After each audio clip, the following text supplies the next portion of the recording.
I don't know how to make a good intro, but I'm just gonna show how to cheese the harder bosses in the refraction array. So the first thing I can recommend you do is keep your ticket on a separate slot than the one you're gonna do the refraction array with, because then if you die, you'll keep the ticket and you won't have to worry about getting a new one. So your only issue would be getting jumped in the train, but there's no way that will ever happen. I want to throw this in at the beginning before I really get into anything, but to do most of these, you need the fused blade of ruined mirror rolls, or some other weapon that can grab an opponent through a wall and bring them to you, because you need to be able to, of course, grab the enemy and bring them inside the train for 2 of the bosses. You need grade 1 to use the fused blade of ruined mirror rolls, but if you're not grade 1, you'll just do half damage, which is 5 per hit, which isn't too bad, but it could be pretty detrimental if you're struggling. But at the end of the video, I'll say semi-easy way to get the sword if you don't have it. So you can skip there or watch through and just get there after learning how to beat R. Okay, so the first track I got was Steam Factory. It's very easy. So this piece of paper, I'd recommend screenshotting it or writing it down. You just need to know those numbers and colors. And then once you got the picture, come over here behind these boxes. There's a little keypad. You see it glows with the color combination. As you see, I got green, blue, blue. I don't know. I wasn't paying attention again. I'm new to voiceover. But I have the numbers down, so now you match whatever colors you have to that piece of paper, which you'll see me input the code. Yeah, it's really simple. You just need to hit these and line the colors up. I don't know how much damage those do, because I've never been hit by it, but I'd recommend, yeah, don't get hit by it. Pretty solid advice if you ask me. And then when you have the numbers proper, it'll show on the top. It won't give you any indication that you got it right, but then when you go back to the train, on the other side, the door will open, revealing the boss. And now here is where the first bit of cheese comes, because this boss is kind of annoying to fight. So you see now he's aggroed onto me. I'm just gonna go run back to the train, and then wait for him to come close enough. And then I'm going to use the crit attack to get him inside of the train, and then just run out. And now I can freely M1 him, because there's only one of his attacks that can hit me. You'll see I get hit by a few times. It's really easy. Just M1 him, don't run out of stamina, and it'll just take you a couple of minutes, but it's so free.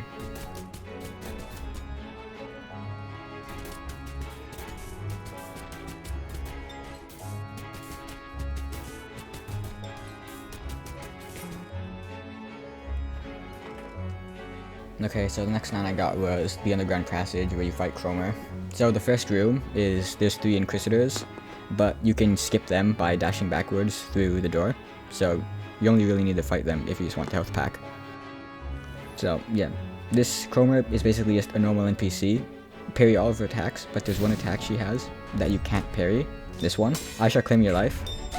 You can't parry that, you just need to dodge, and it guarantees you get staggered. So there's not much you can do to cheese this unless you have a gun, but I'll show you if you do have a gun, or if you need health. There's a few spots you can go to where you can just heal your health, which I tried getting to, but got hit so much in the process to a point where I did need to heal. That was pretty funny, but I will warn you, there's a chance that instead of getting stuck, she just jumps, so you might have to do it a few tries, but fortunately for me, once I finally got her there, she got stuck first try. And I was able to heal the full, and then just combo her. Because other than the one move she has that just goes through parry, it's not a hard boss to fight. Just a normal NPC basically.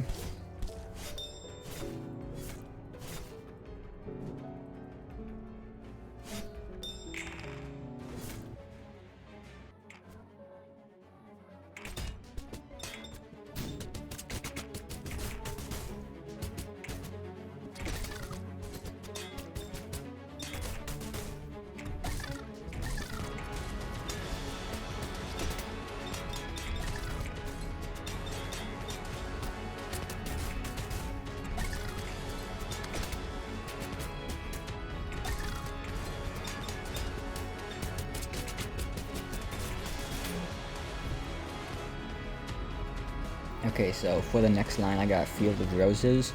This is probably the easiest boss. There's not even any way to cheese it. When you see the green or pink circles go on your body, just parry, and yeah, literally, M1 the boss. There's nothing more I can say about it. You just need to parry those 2 attacks, and as long as you parry those, that attack shouldn't kill you.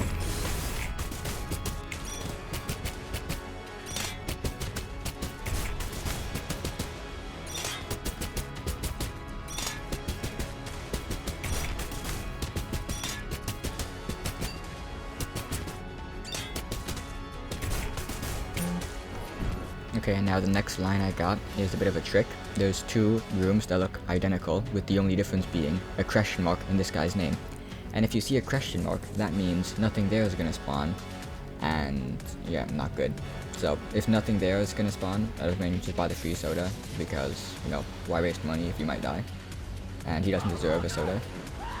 So, when nothing there spawns, or before he spawns, I'd recommend just immediately go inside of the train, and if you had to take a guess, we're gonna crit him with requiem, get him inside the train, and then try and run, not get hit by goodbye, because that will likely, if you don't have enough health, it'll probably just one-shot. But yeah, just be careful.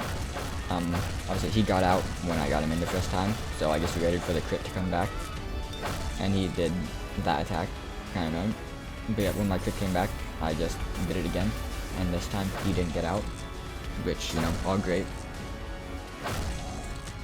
So, to attack him, this is a slow attack. The best times to attack is right after he uses goodbye, because then he's stuck in place for like a second or 2, which is a great opportunity to hit. But yeah, really, just do running attacks whenever you have an opportunity to chip away damage, and if you need health, just wait. Whenever he does goodbye, it's a free opportunity to get 3 hits in. So yeah, nothing there. As long as you just parry goodbye or stay away and keep your health high, it's a really easy boss if he's stuck. So just don't worry about it. Goodbye. Goodbye. Goodbye. Goodbye. Oh, I also want to add, sometimes after he gets staggered, his AI just breaks, and he stops attacking you if you don't get too close, so you can just freely M1 him through the wall without having to worry about dodging attacks. And now this next room I got looks, you know, awfully familiar, but as you can see in his name, there's no question mark, so if you want, buy him the one that costs 100, and then after you give it to him, don't run away from him like I did, but instead, if you looked at his dialogue box, he asked if he can come in the train. If you say sure, he will, you know, obviously go in the train with you, and then if you talk to him, and you have 1 in Kiflin on you, you can skip a room, but I didn't do that. The next room I got was Skin Prophet, Corridors of Prophecy. This is honestly the boss I struggled with the most, so just like in Limbus, you just need to light all 4 candles before being able to hit him. But yeah, whenever you see that symbol above your head, you just need to parry after about a second. And I recommend you want to finish this boss in under a minute, because after a minute, with all 4 candles lit, he can use a stupid attack that does a lot of damage. And also, be very careful about your stamina and the fire on the floor, because you do not want to be staggered when there's fire on the floor, because then you'll just be taking constant damage and you won't be able to get out easily. Honestly, this is like probably one of the most annoying bosses, and obviously the one I struggle with the most, even if it's really quick to beat. But yeah, just abusing Requiem so that you don't have to step in the fire, pretty nice. And, you know, parry if you see the symbol above your head. If you see the symbol just in front of him, then get out the way. But yeah, overall, even though it's my worst boss, it's still pretty easy. Just beat him in under a minute. That's all I can really say. That was all 6 lines in the railway currently. So you can talk to this NPC, you can buy a nice assortment of items, including a Book of Reverberation, as well as other items for cheaper. You see, I bought a kickflip amp to hear my book and jaw, although I never ended up using it because of a little mistake I made. But also, you can go to this vending machine to buy a sanity soda, and again, it's cheaper than elsewhere you can buy it. Jumping into this hole is how you get back to the main game, and you won't lose any of your items. And if you go back into the train, on this board, you will see modifiers that you can enable to get better rewards. And if you click on it, it's basically like you just used the ticket. Although I clicked on it and realized I didn't want to do it again. So, obviously I ran out, tried jumping in, but it ended up killing me, and I lost my items, which sucks, but, you know, this took me like 25 minutes to beat, so I'll just do it again. If you do want to do it again, make sure you don't leave the train, because if you do, the floor will despawn, you will fall and die, and lose all your items, because the train will just leave without you, and yeah, you'll get voided. Forgot I said I was gonna say an easy way to get the fused blade of mirror worlds, or whatever it's called. But yeah, literally, the quickest way to get it would just be whenever a permadeath event happens, make a new slot, or if you want, use the main slot, and then just grind the cleaning contract in front of Sentaza, and you will get the item you need to craft it pretty quickly. And then obviously you can just run library to get a golden bow. If you don't know how to actually get the sword when you have the items, just check the Trello.